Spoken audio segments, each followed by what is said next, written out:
couch aficionado and wannabe hillbilly J.D. Vance, along with Commander-in-Chief and draft dodger Donald Bonespurs Trump, have attempted to swift-boat Tim Walz by attacking the governor's military record in the National Guard. But this time, military personnel and their families aren't putting up with it. We're going to take a look at their organized and powerful response in just a second. But first, let's just take a look at the swift boat tactics of the Trump campaign.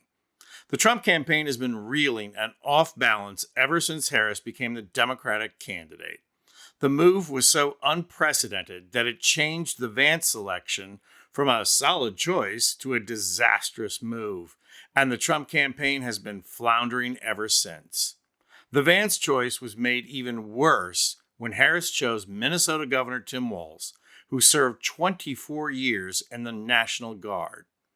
Well, not a problem for Trump's campaign advisor, Chris LaCivita, who worked on the 2004 George W. Bush re-election campaign and organized disgruntled Vietnam War veterans to smear the service record of Democratic nominee John Kerry. Kerry was awarded a Silver Star for his valor and tactics. Getting veterans to outright lie about the service of another veteran is now the calling card of LaCivita and is so morally reprehensible that most Italian Americans are now insisting that he's actually of Austrian descent in that region where the border changes frequently. I mean, really, what nationality would want to claim him as one of their own? Former Navy intelligence officer Malcolm Nance appeared on the Stephanie Miller Show to denounce J.D. Vance as a blue falcon, which Nance described as a stand-in for a far worse term used to describe military members who willingly betray their own by denigrating someone else's service record.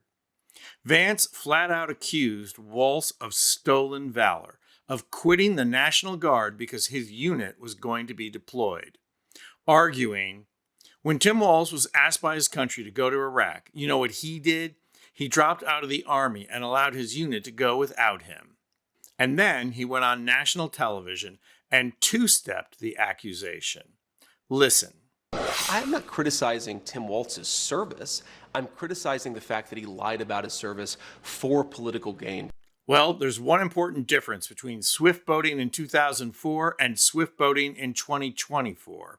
And that difference is social media, which can be used as both a platform to disseminate information across large audiences and as an organizing tool.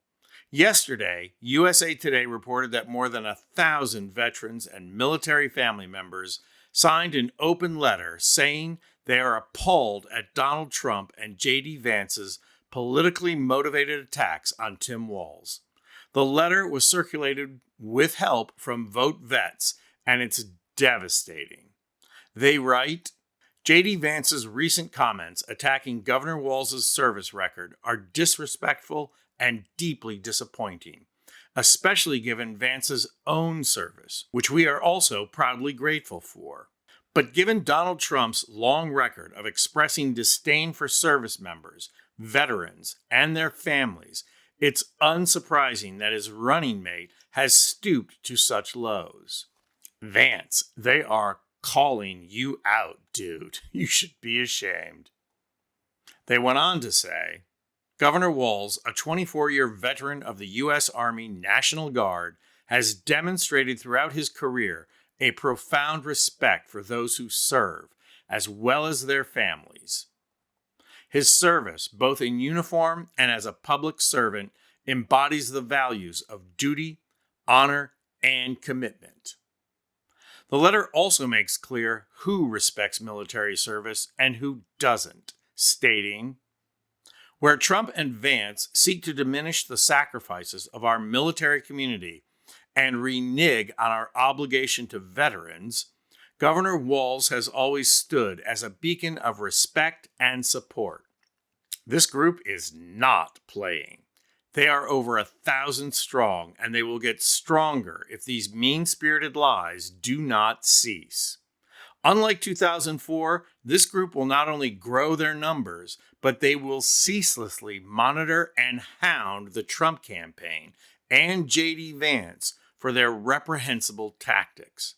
Vance and Trump can try and continue this cavalcade of lies and their own faux outrage, but it's only going to cost them votes. So on second thought, keep up the good work, boys, because quite frankly, America can't hear enough about how Donnie Bone Spurs is just another spoiled little rich kid draft dodger, and how no couch is safe whenever Corporal Couch Coveter is deployed. I'm Anthony Vincent Gallo for Occupy Democrats.